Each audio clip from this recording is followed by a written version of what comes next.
ప్రజా సంకల్పం ప్రశ్నిస్తుంది. ఎవరిని ప్రశ్నిస్తుందంటే మన ప్రియతమ ముఖ్యమంత్రి గారిని, అలాగే మున్సిపల్ శాఖ మంత్రి గారిని, అలాగే జిహెచ్ఎంసీ కమిషనర్ని, అలాగే ఎంఐఓడి ప్రిన్సిపల్ సెక్రటరీ ఐఏఎస్ ఆఫీసర్ గారిని, అలాగే సిడిఎంఏ అధికారులను, జిహెచ్ఎంసీ కమిషనర్ గారు, అలాగే ఖైరతాబాద్ జనరల్ కమిషనర్, అలాగే జూబ్లీహిల్స్ డిప్యూటీ కమిషనర్, అలాగే టౌన్ ప్లానింగ్ అధికారులు. ఎందుకంటే అక్రమ నిర్మాణాల మీద యుద్ధం చేస్తున్న ప్రజా సంకల్పం. ఎన్నో వార్తా కథనాలు వచ్చాయి. మనకు ఇంకా కనిపించేది నీలోఫర్ కేసు అండి.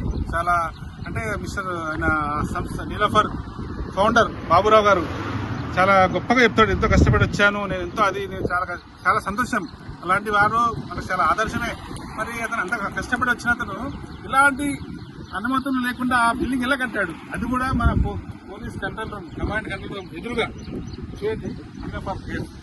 మరి అధికారులు అంటే ఆయన స్పెషల్ గా మన అనుమతులు ఇచ్చారా? ఆయన స్పెషల్ ఉంటాయి అనుమతులు. ఇక్కడ ఉన్న టౌన్ అధికారులు చెప్పాలా.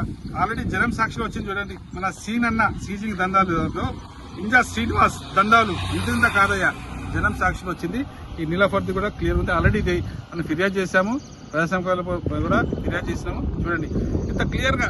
అంటే ఒక రిపోర్టర్, ఒక జర్నలిస్టు ఒక వార్తా కథనం ఇస్తే కూడా అధికారులు స్పందిస్తలేరు. మళ్ళీ అదే మీడియా ప్రతినిధులను బెదిరిస్తున్నారు. మళ్ళీ అంటే ఇలాంటి వ్యవస్థలో ఉన్నాం మనం. ముఖ్యమంత్రి గారు మీరు కళ్ళు తెరవండి. ఎందుకంటే మేము ఎన్నోసార్లు చెప్తున్నాము, మిమ్మల్ని మొత్తము మాయ చేస్తున్నా, మీ చుట్టుముట్టున్న వాళ్ళంతా మిమ్మల్ని మాయ చేస్తున్నారు. అంత అవినీతి జరుగుతుంది మొత్తం. దీనికి పర్యవసరం రాబోయే జీవితం మీరు చూస్తారు. ఎందుకంటే ఏదో లైట్ తీసుకోకుండా అక్రమ నిర్మాణాన్ని వీటి నుంచి ఎంతో ఇబ్బంది పడుతున్నారు ప్రజలు. పేదవాడి గొల్లాకుంటుంది, బలిసిన గొల్లాకుంటుంది. ఈ యొక్క నీలోఫర్ నిర్మాణం అనుమతులు ఇచ్చిన అధికారులందరి మీద, టౌన్ ప్లానింగ్ నుంచి జిహెచ్ఎంసీ కమిషనర్ వరకు అందరి మీద చర్యలు ఉండాలా. ఏదో నోటీసులు ఇచ్చి ఊరుకోవడం కాదు. ఎందుకంటే ప్రజా సంకల్పం మా లీగల్ టీం ఎన్నోసార్లు ఇలాంటి అవినీతి అక్రమ కట్టడాల నుంచి తీసుకొచ్చింది. అసలు ఆశ్చర్యం ఏంటంటే ఇంత పెద్ద పోలీస్ కమాండ్ కంట్రోల్ రూమ్ ఎదురుగానే ఉంది అంటే ఇంత ధైర్యం ఉండాలి. ఇలాంటి నిర్మాణాలకు అధికారులను ప్లస్ స్థానిక ప్రజాప్రతినిధులు కూడా చర్యలు ఉండాలి. ఎందుకంటే ఎవరెవరికి ఎంత భాగస్వామ్యం అవినీతిలో తెలియదు కదా. మరి అన్ని బట్టబయలు కావాలా. ముఖ్యమంత్రి గారు తక్షణమే స్పందించాలా.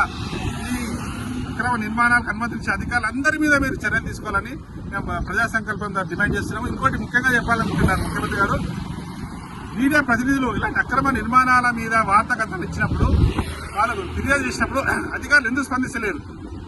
అవి అధికారుల మీద మీరు కేసులు పెట్టాలా. మీడియా ప్రతినిధులు తప్పు చేస్తే మీడియా ప్రతినిధులు పెట్టండి, తప్పేం లేదు. కానీ మరి అధికారులు ఎందుకు ఇలా చేస్తున్నారంటే టోటల్ అవినీతి, కరప్షన్. మీరేమో కరప్షన్ ఫ్రీ తెలంగాణ అంటున్నారు, వీళ్ళేమో కరప్షన్ అంటున్నారు. కాబట్టి తక్షణమే మేము ఈ వీడియోతో పాటు వాస్తవాలను తెలియజేస్తాము, లింక్లో పెడతాము. వీరి మీద కఠిన చర్యలు ఉండాలా. లేకపోతే మాత్రం హైదరాబాద్ వినాశనానికి ఇలాంటి అక్రమ నిర్మాణాలే కారణమవుతాయి. కాబట్టి కృష్ణవన్ ప్రజా సంకల్పం.